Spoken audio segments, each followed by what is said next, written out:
વિશ્વ પર્યાવરણ દિવસ નિમિત્તે રજિસ્ટ્રાર સહકારી મંડળીઓ બોટાદ દ્વારા જિલ્લામાં 35,000 વૃક્ષો રોપવાનું આયોજન। આંતરરાષ્ટ્રીય સહકારિતા વર્ષ 2025ની ઉજવણીના ભાગરૂપે તારીખ 5 જૂન 2025ના રોજ વિશ્વ પર્યાવરણ દિવસ નિમિત્તે રજિસ્ટ્રાર સહકારી મંડળીઓ ગુજરાત રાજ્ય દ્વારા 30 લાખ વૃક્ષો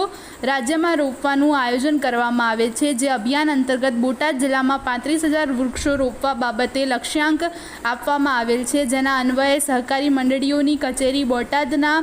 જિલ્લા રજિસ્ટ્રાર શ્રી ઉર્વશી બ્રહ્મભટ્ટ દ્વારા અત્રેના જિલ્લાની સહકારી સંસ્થાઓ, માર્કેટિંગ યાર્ડો, વિવિધ પ્રકારના સહકારી સદી સેવા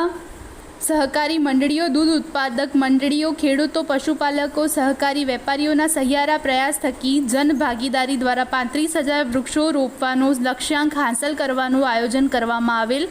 5 જૂન 2025ના રોજ વિશ્વ પર્યાવરણ દિવસ નિમિત્તે જિલ્લા રજિસ્ટ્રાર સહકારી મંડળીઓ બોટાદના માર્ગદર્શન નીચે મધુસૂદન ડેરી બોટાદ તથા જિલ્લામાં આવેલી 50 કરતાં વધુ દૂધ ઉત્પાદક મંડળીમાં માર્કેટિંગ યાર્ડ બોટાદ, બરવાડા, રાણપુર, ગઢડા તથા જિલ્લાના સહકારી સંઘો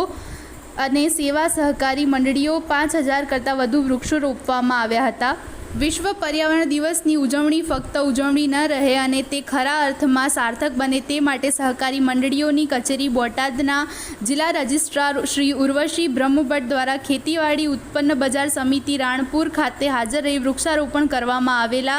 સૌને એક પેડ માં કે નામ 2.0ના રાજ્યવ્યાપી અભિયાનમાં તથા ઓપરેશન સિંદૂરની સફળતાની યાદમાં સિંદૂરના